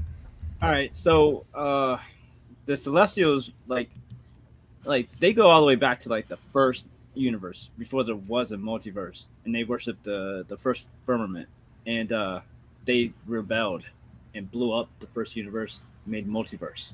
Then they decided to go and play God themselves and visit other worlds. And what they did here with the Eternals and Deviants, they've done virtually every other planet that they've visited, and they've also infused latent uh, superpowered genes in some of those people on those worlds too. That's where the X gene like theory comes from, of it being possible that we'll see at least a reference to the latent gene that might come forward eventually, even despite the fact that I have always said, like, similar to Brendan's like theory, that I always thought the reality gem would be the better way to bring it in, because it would explain the lack of the mythos in current, MCU. However, the Celestials absolutely just visited as many planets as they could, creating Eternals and Deviants. And one of the very interesting things about them is, I believe his name was the Progenitor. He was affected by a virus, a disease from the Horde, and he died on Earth. And when he died, he bled out into the planet and is buried under the North Pole. In the comics, Loki said that that is why there is such an abundance of superpowered beings on Earth, because this planet is saturated with the Celestials' in, infested blood, which is like the coolest thing to me. It's like it's like an explanation of, you know what I mean? It's like it's an explanation, of really fucking morbid, cool explanation of why there's, every villain is like overlooks Earth, and because I think it's, because we're so, primal to them, but yet there's so many superpowered beings here. And it's like, why are there so many superpowered beings on Earth as opposed to these other planets where there's just whatever that race is, and whatever powers that race has, there's not too many, unique people amongst them. But yet on Earth, there's hundreds of super beings, and one of the explanations is the Celestials' blood coursing through the Earth's veins, if you will. Which was that was a dope storyline. The way they did that in this current run of the Avengers, to like, and then like the heroes on Earth grappling with that while we're fighting the source of all of our power. Yeah. And does that mean we're corruptible? Does that mean we're better than that source? Does that mean that we are tainted? Like there's a lot of really cool storylines in that. Yeah, there's so much that they could go with. There's so much that they can do with the Celestials, because there's wars amongst Celestials, and and there's other celestial beings, like they fight amongst themselves as just like superheroes fight amongst themselves. Celestials fight amongst themselves for power. It's just like and it's all like allegory, and you know what I mean, like it's all subliminal, it's all metaphorical, like we're created in God's own image. Like they have their weaknesses, their flaws too. It's just like anything else. And then there's a whole power scale. Like you have your the Celestials that we'll see in this film, and then you have your Galactus, and you have your Living Tribunal, and you have Eternity, and it's like, how far up the ladder do we go? Right. And it's but it sets the stage, right? Like you get Ego here, and you get like a Living Tribunal mention, but it's like, how ready are people? And I feel like Eternals is just kind of like, it's the stepping stone for it. I mean, hell, we could even see the Beyonder. Eternals just throwing the kid into the pool, and like, you better learn to swim, because we're heading towards the deep end. And I love that. I love that Feige is not afraid of the cosmic side of Marvel, because it's their biggest strength. I mean, Marvel does cosmic better than anybody. And you said that perfectly too. Friday or Thursday night, if people are going Thursday night, but Friday, that's when we stick one foot in the deep end. Yeah. Absolutely. And there's a whole lot of deep end to go, and this movie is what's going to give us the blueprint for the rest of that and for what we're doing in the MCU in the next couple of years. So I'm sure we're going to have a lot of questions to ask after this film, but we're going to have a lot of questions answered No doubt. on Friday too. So I'm excited. Definitely. Brendan, I know you said you got to bounce out. Now you said it's getting late for you, so you got to get up. You got some stuff I to got do. shoot in the morning. Yeah, Trying to definitely, prep man. for that. Definitely, man. So, what's going on? I'll let everybody know. Let everybody know what's going on with you. What you got coming, bro? Not much, man. Just kind of more of the same. Just kind of banging through client work. We'll see whenever we.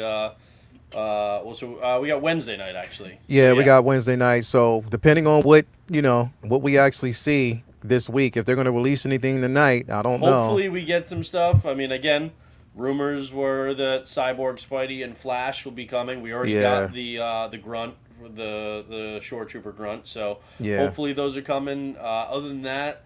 In the next 2 weeks, I've got Endgame Hulk and Lando coming from Underground, and I've got the apparently quite massive Kingpin coming, which that thing is huge. About 20 inches tall, basically Juggernaut. That makes no sense. It's definitely oversized for the scale that he should be based on the game. Right. That being said, there's tons of instances throughout the comics where, based on whatever kind of the writer was going for or the artist, where they made Kingpin absolutely massive, like Juggernaut or like Hulk size, in order to exaggerate certain things for a storyline. So, to be perfectly honest, yes, he's going to be a hell of a lot bigger than I was expecting, but I'm okay with it because I could still envision a really cool display where I've got Miles and Peter and Daredevil all kind of embattled with him, but I could also pair him up with Spider-Gwen and Into the Spider-Verse Miles as kind of a stand-in for that Kingpin, because remember, that Kingpin they did make crazy massive in that. So I'll make it work one way or another. I'm just excited that companies are giving us these characters that we're not getting from Hot Toys. Right. So I'll make it work however the scale works out. I'm not too worried about that. But I've got that coming, and then also the Hush Batman from SSR. So that's all in the next 2 weeks or so while I just bang out some work. So that's pretty much it. All right, man. But again, if you haven't already, follow Brendan on Max Ever Collector, as well as at Real Riley on Instagram. Be back on Thursday. Definitely, we'll be talking about figure releases and updates. Wednesday. I'm sorry, Wednesday. Sorry about that. We'll see about Thursday. Thursday is going to be up in the air, depending on what movie, So that's going to be tough. So we'll see how that goes. I'll catch everybody on Wednesday. So yes, we'll see you on Wednesday. Again, it'll be all figure talk, and keep it within that realm. And can't wait. Brendan. All right, take bro. it easy, guys. Be good. All right, bro. See you later, bro. So any other questions you have, Joe? Dude, I'm just really stoked because of the way that Rob put it. He said there's so much in this film that people aren't talking about that blew his mind. There is. And he goes, you should really he got out of it, and he said he got to a certain point, I don't know if it was an hour or so in, or maybe 90 minutes, where he said his mind was blown and it opened everything up. And he's like, everybody should be talking about this, and nobody's saying it, and he can't say it, right? So he's just so excited for the conversation after, when people see it, because he feels like this will blow the doors off of the universe in a sense, and open everything up. And maybe back to Vinny's point of, you're just now stepping into the deep end. Get ready. Yeah. So we were talking about their influence on other planets too. When they experimented on it, Kree, the end result there was the Inhumans. Yeah, exactly. What if this is, a stepping stone to them saying, all right, we know that ABC show was fucking trash. Here you go. Let's fix that. Oh, I hope they retcon the Inhumans. Because I never watched the trailer. the trailer showed Black Bolt getting beat up by the cops. So I was like, I'm not watching the second of this bullshit because Dude, how are you gonna cut Medusa's hair because right at the get-go? even if Black Bolt doesn't use his voice, he's still super. He has Super still super strong. strength. So Yeah. how is he getting beat up by? Yeah, he got beat up. He would. It just. I wanted nothing to do with it, and It was zero explanation for why he was, I was so shortchanged frustrated. at all. Like it was basically like zero explanation as to what they did.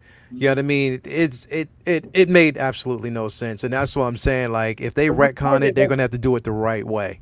The worst part Yeah. is it's going to be a movie, and they changed it to a TV show. So the whole Yeah. time you're thinking, man, what if they had just? I'd rather they did nothing at all if they weren't going to do a film because that's Yeah. too big for them. I mean, maybe now that the Disney Plus like has a better, grasp of bringing these, properties to life than of course ABC was able to do.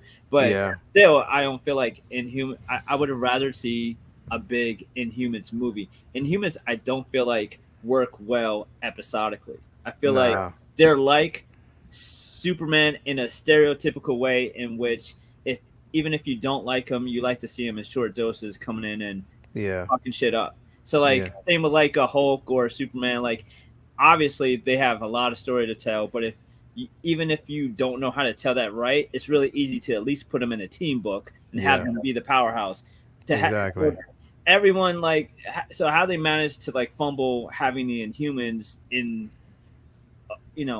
fighting Thanos or in a war, like it would have been so much better to see than them trying to do like a drama. I don't want to see the Inhumans in a drama. I want to see Yeah. Inhumans fighting. I don't care about the politics of because their whole point is like the Eternals. They don't want nothing to do with anybody. So there's Yeah. not much day-to-day life for it. It's not like Spider-Man where they're fighting every single day trying to stop a crime. And humans don't do they don't do shit. They just mind their own business. So there's Yeah. not much day-to-day life story to tell, which would lend itself to a TV show Yeah. like Daredevil. Dark or- side of the moon. All it's, with them is like, look, all right, who smelled the who smelled the Terrigen mist? Oh, we got a new person in the fold. Welcome them in. Let's just go about our day. That's it. You know what I mean? That's just how it is. It's like they care nothing about anything don't else care but nothing their about- own kind, not even humanity at all. Right. They don't want I mean, nothing. they'll interfere. They'll only interfere if it actually deals with the balance or if it messes with their chemistry or things that they have going on. They moved yeah. to the fucking moon to get away from us. Exactly. Yeah, exactly. They don't That's care. why it's They like don't you're. care. So having Exactly. a TV show just made no sense. They could have told Yeah, nah. the Inhuman story. Like that's why virtually every time Inhumans is rebooted, it's like a miniseries because it's not meant to be like a long running Yeah. book. They're not the Fantastic Four. There's not something for them to do every day. Give them Right. a movie where there's an introduction and a battle and call it a day.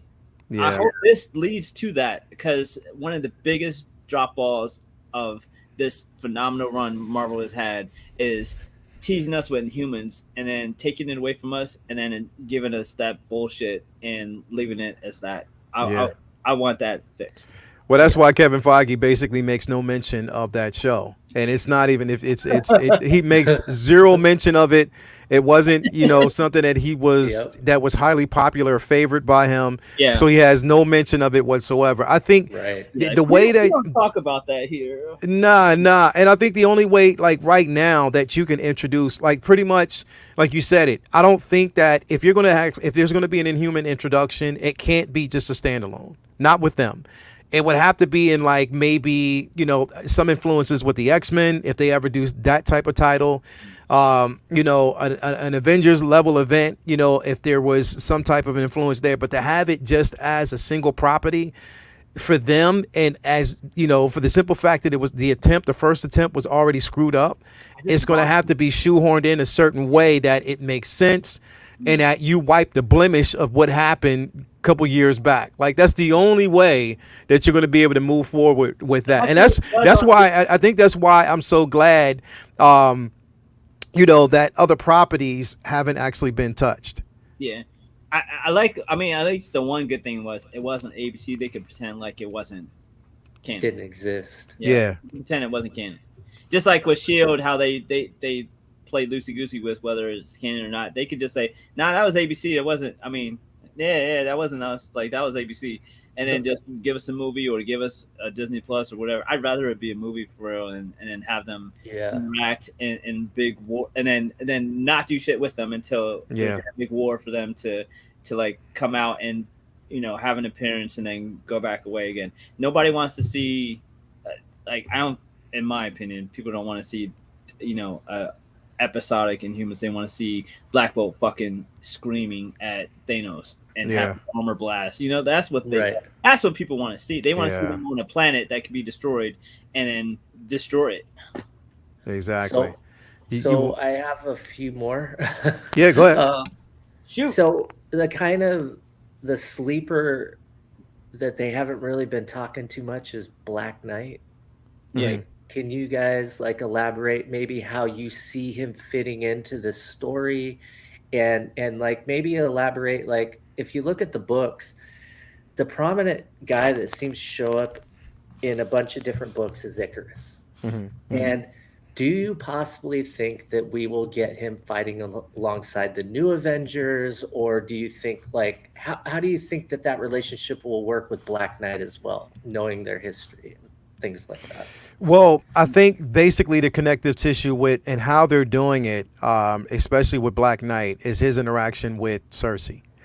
Right. That, and I think what they're going to do is, I think a lot of his backstory is going to be cycled in through, again, the Eternals, their historical influence, timeline, and maybe, in a sense, his, and I think they might even play it to where he's a descendant. I that's the way I was thinking. Like he's a descendant of, that lineage in a sense. Because right now we don't know, and from what we're seeing in the trailers, there's really not too much of a hint. Maybe we'll get in a post credit, or something like that. As important as the character is, especially when he gets his blade, it's just going to be interesting to see how, because it was, the thing is, I thought it was perfect that they brought him in for an Eternals film.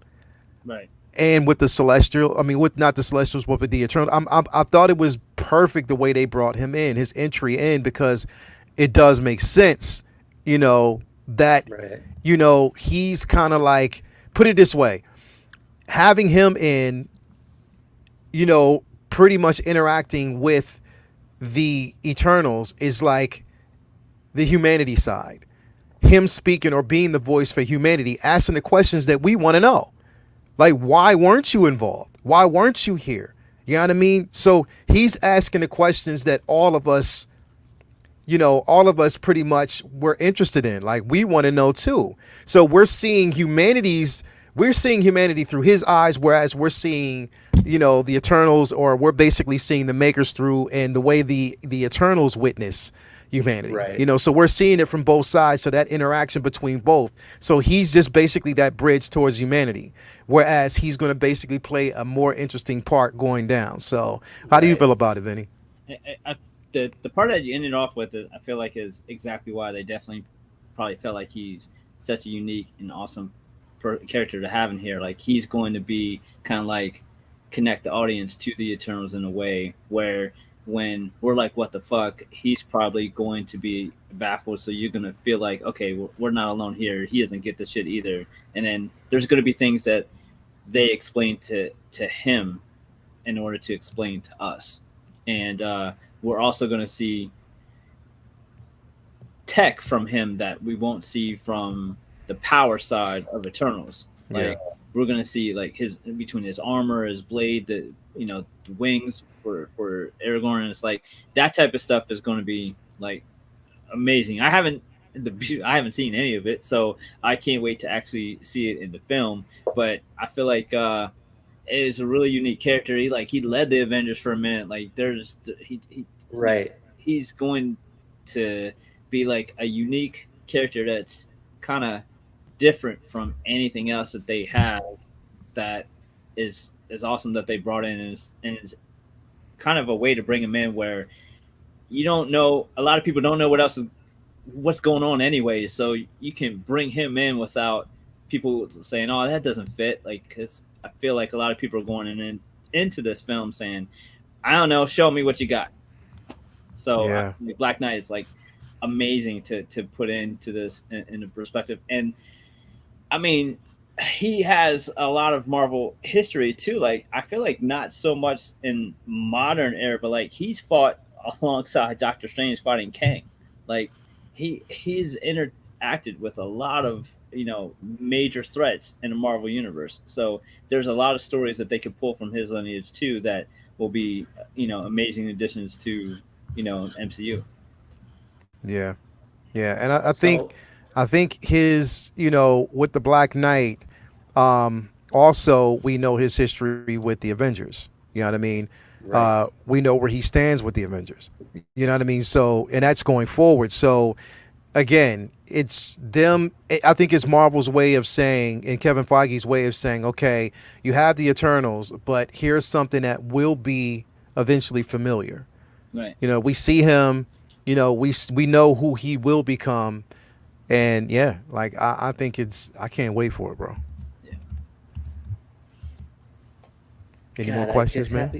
well, yeah. So, what I think is really interesting is what you guys touched on earlier, the internal struggle of of how long the Eternals have been here and Mhm. what they've seen, and Yeah, essentially them being handcuffed and yeah. them not being able to step in and do anything, Mhm.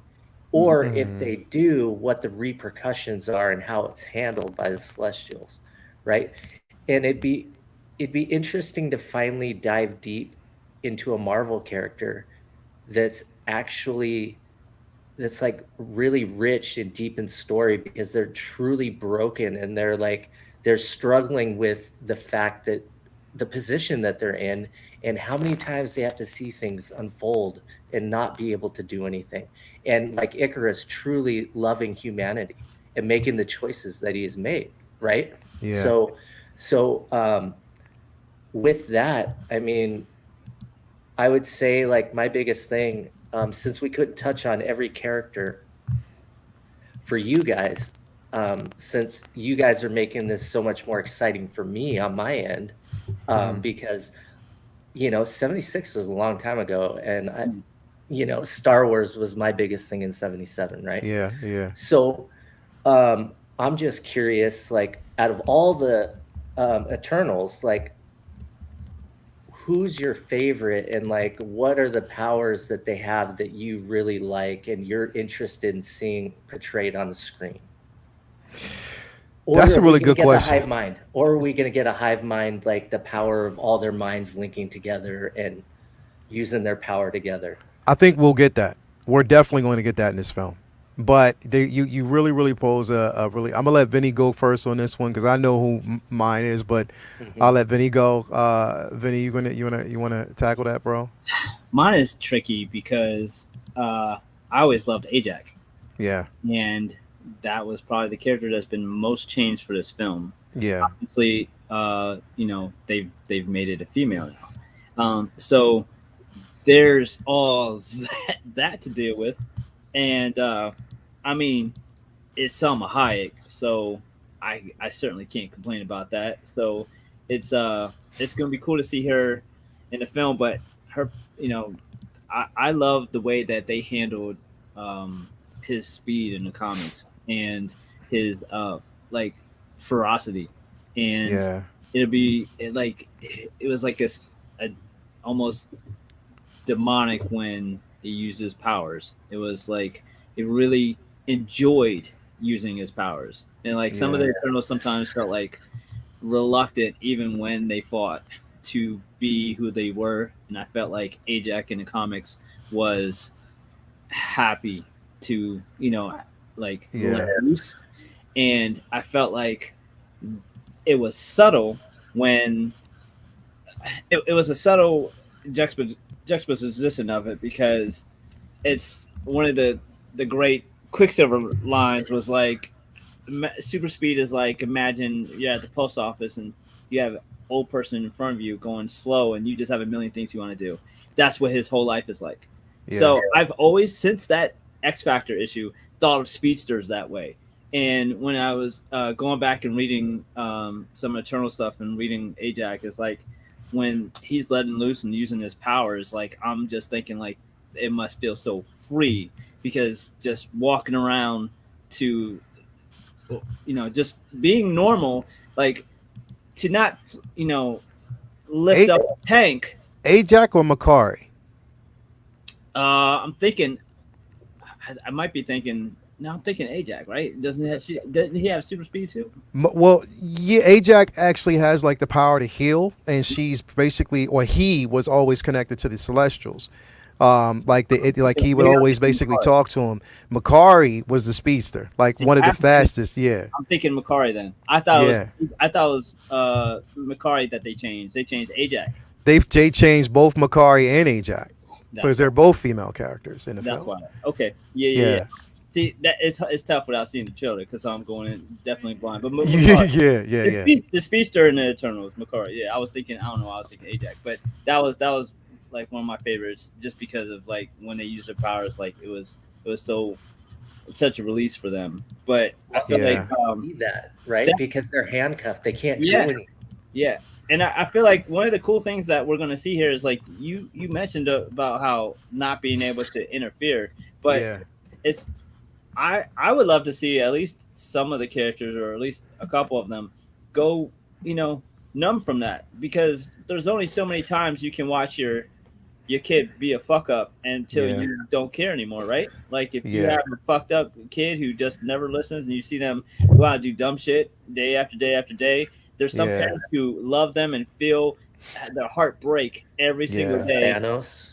right? And then there's some parents who are just like, all right, throw my hands up.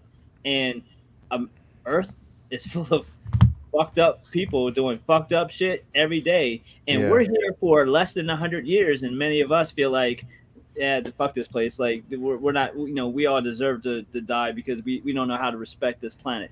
So imagine feeling that for eons, watching people fuck up the planet and just Yeah. kill each other and go to war and never try to build anything peaceful. They must, at some level, have such a disdain for the human race, watching them, ruin and spoil what could be a paradise.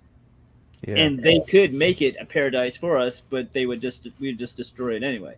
So on some Yeah. level, they probably, feel like, why should we save these people? If we save this villain from blowing up New York, Yeah. they're just gonna blow up New York when they have their next war. So what's the difference?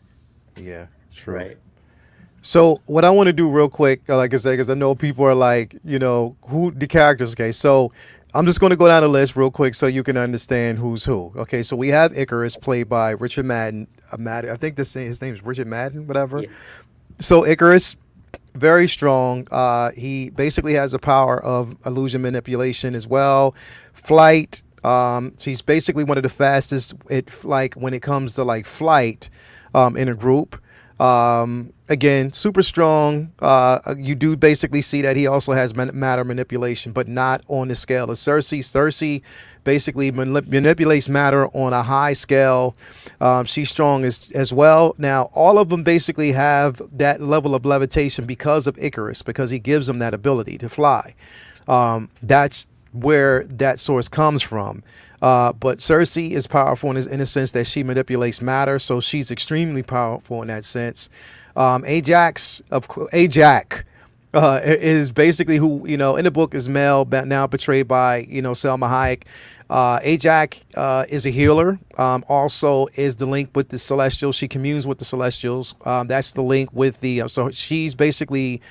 She's the link between the Eternals and the Celestials. So we have Gilgamesh, of course. He's a powerhouse, very strong, one of the strongest in the group.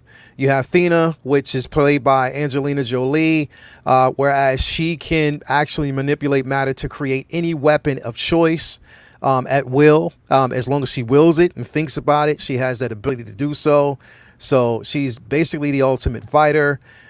We have Kinko, who's also now in the books, he was sort of like deemed and looked at like a samurai type of individual.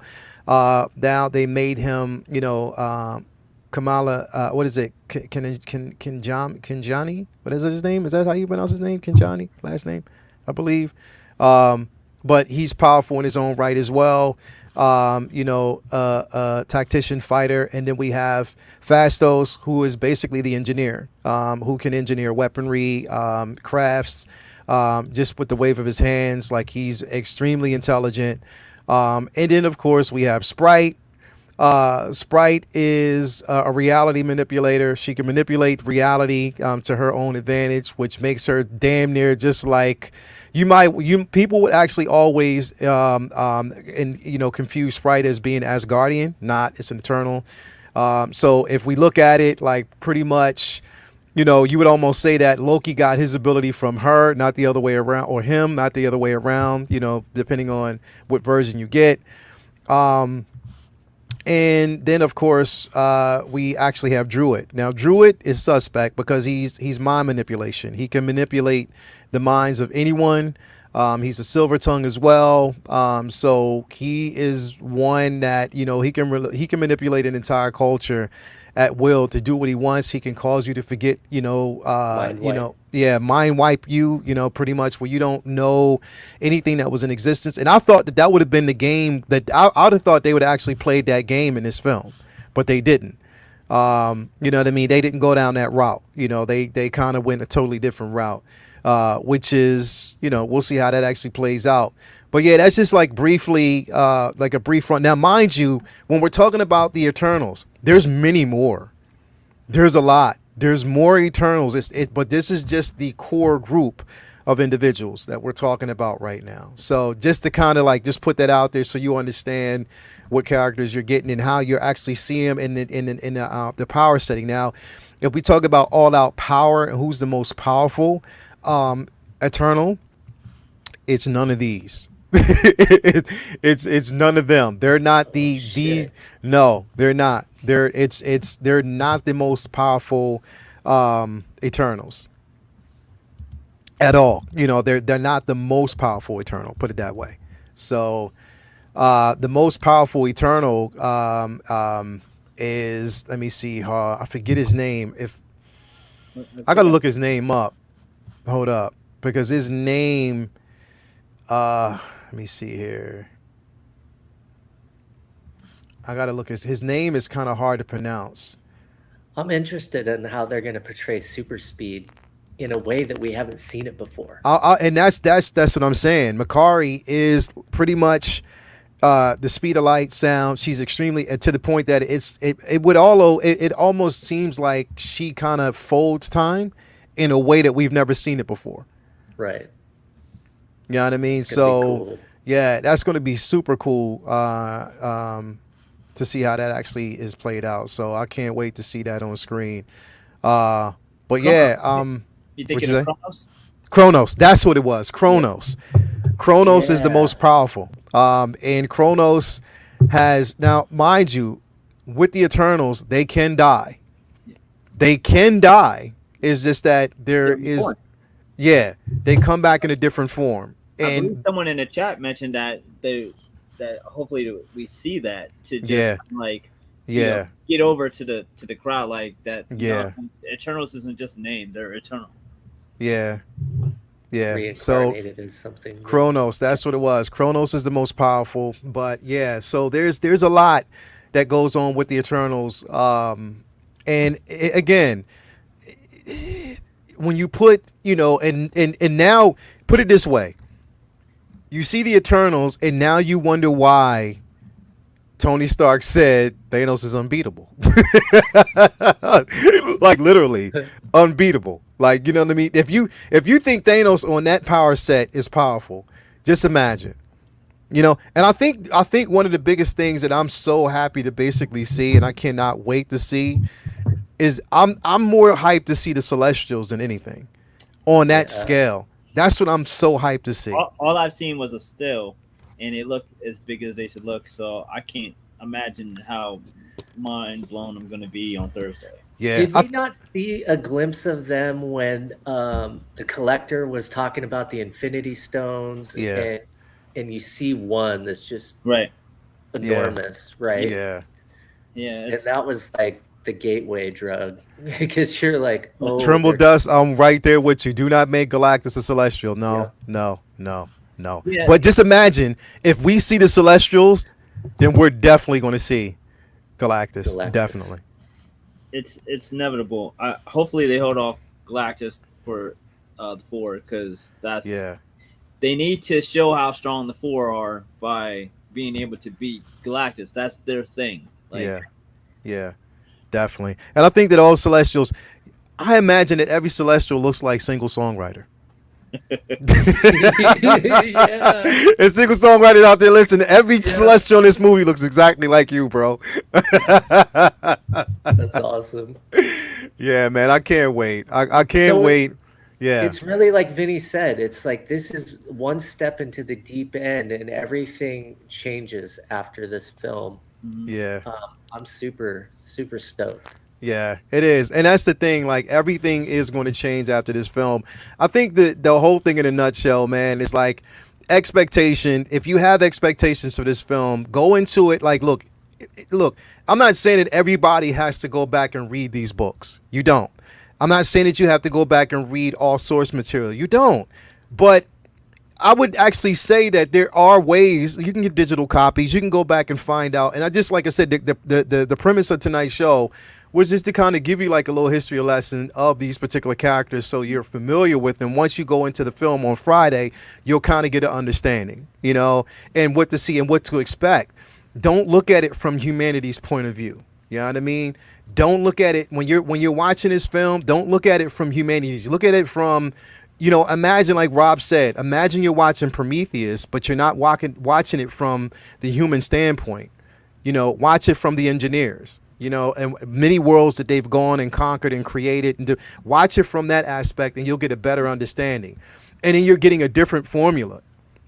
So I would always say expect the unexpected when you're watching this film. Because that way you're going in refreshed with a clear view, and you're not expecting the same MCU formula. Don't expect that. Go in with something completely different. And I guarantee you, with the critic rating, like, who knows? There may be, critics who even know the books who had legitimate reasons why they didn't like this film. So I'm not trying to take it away from them. I'm just saying give the viewer a chance to see it and formulate their own opinion. You know what I mean? yeah, the way Kirby, you know, drew and created was So outside the dynamic. box. It was so unorthodox, even for its time when comics was in its relative infancy. His style was so different and unorthodox. So the way that he story told through his creations and the way his mind worked was not normal when he was left to do create. It was different. It was one of the reasons why he was a little bit polarizing with his storytelling. It's like it kind of like took a while for it to catch on and be as renowned as it was. Like Kirby Yeah. style is like it has a niche. Like, and I feel like Yeah. when you give it a chance, it's like we're seeing here something completely different, something outside the box, something new. And I feel Yeah. like that is that is what I'm excited for to see from Marvel. Like when they've taken characters that are outside the box and new that you wouldn't think that and made them work. Now I want to see how they do with a unique formula that isn't Yeah. their style. I mean, that is Yeah. what I'm really excited for. From everything I hear, like one of the things that people are criticizing that it's not your typical fun Marvel film. Yeah. That is fine by me. They don't all need to be drama comedies and action Exactly. comedies. Like, they don't all need to be Ant-Man, and that's okay. We have Ant-Man, we have Guardians, we have Thor. You don't have it can be different. So I'm really excited for something that is a little bit more scary, cerebral, grandiose.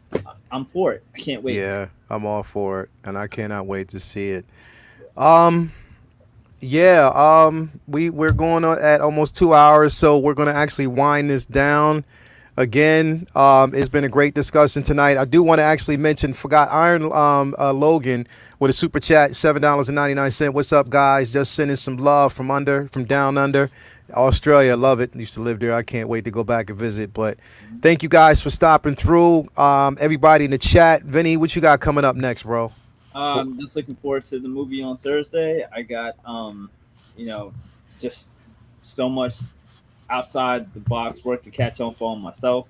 There's so many different products now that Inktober's in the rear view that my mind has been just spinning all month as I'm drawing. Like, oh, I can't wait to apply this technique to this character, this technique to that character. So I have a whole list of things that I'm looking forward to drawing and having up on the site soon. So have some big pieces in store. We're looking to work with some new media. So I'm excited. I'm getting out of the heaviest, busiest part of the season. So I'm looking forward to a little bit more free time to catch up on drawing and catch up on reading comics and watching shows that everyone's been telling me for weeks and months to catch up on and finally get a chance to. So I'm good. I'm good. Definitely, man. Definitely. Lynch, Joe, what you got coming up, bro? A lot of work this fall, actually, unfortunately, and then planning this move so that I can get out of here by the 16th. Yes, and then have a place to unpack all my figures for once. Yes. And actually get them out of the box because Yes, I know that's a running joke. And then after this, I'm gonna hang out with Dan and Dre and talk some figures. Some great guys over there, and then that's pretty much it. Yeah, man, definitely. So as always, guys, if you haven't already followed Lynch on Lynch Design, you can also follow Vince at Vince. Hold up, well, I got to pull that up real quick because I always get it wrong. I don't like saying it. Okay. Vincent Dunn Art. Yes, sir. On Instagram, so you can basically follow him there. If you haven't already, and again, if you haven't already followed the 1/6 Scale Man YouTube channel, definitely do that. Today is always Monday's comic book talk with friends. On Wednesday, we'll basically have all figure talks on Say What. Who knows? I think this Thursday we'll probably have Uncivilized Scoundrels back for his return after a 2-week hiatus. We had to wait for Mario to get moved in, but we didn't want to go on. The show can't go on without him. So I'm happy to see that. So basically, again, and also please, if you haven't already done it, follow the Instagram page, the 1/6 Scale Man Instagram page. Follow that right now. We need to get that up, especially over there as well. And let's go. Let me actually just go in here and say what up to the chat. I'm so glad that everybody stopped through. I do appreciate that. DK, thank you for coming through. Tobar, thank you for coming through. Mike Fiala, it's always a pleasure. S Beam, I will see you on Wednesday. Definitely, I will be sending you something through because we do want to see that those sculpts. Single songwriter, as always, my man Mello. Thank you for stopping through. Blood Sport, as always, my guy. Thank you for coming through. We have let's see here, Linda. Thank you for coming through. DK. Let's see here. Who else we got? We got quite a few here. Mark, 44 Prime, thank you for coming through. As always, we have, let's see here, Max Geekdom, my man, thank you for coming through. Let's see who else we got. Malachi Mabane, my guy, thank you for coming through. Let's see who else we got. Toya, thank you for, baby, I'll be up there in a minute because I'm sleepy. Let's see who we got here. We got. Oh man, we got quite a few people in here. See Iron Logan again. Thank you for coming through. Dazal, thank you for coming through as always. Philip the Fool, thank you for being here tonight with us, man. Jedi Kid, hopefully we'll see you next week, man. Derek Sandoval, thank you for coming through. Loco Lou, thank you for coming through. Let's see who else we got here, because I like to address the chat. We got quite a few people. Thank everybody for just coming through, man. It's always a pleasure. And Lynch, of course, he can't end the night without putting a $20 super chat in there. I knew he was going to do that. I almost forgot. That's his actually. thing. Like he'll always tell you, that's his thing. That's his thing. So we always let that go. But yeah, definitely, man. Looking forward to seeing everybody. And again, thank you for stopping through. Thank you for being a part of this journey. As always, love thy neighbor. Be kind. Be pleasant to everybody. Enjoy being a geek that we are, and enjoy just basically the community. This is what we're all here, and what we love being here, and we love bringing you content. Stay tuned for next week. I'm going to say next Monday we will probably have a live spoiler talk of the Eternals, along with just other things, other things that are actually on the plate. So yes, expect that.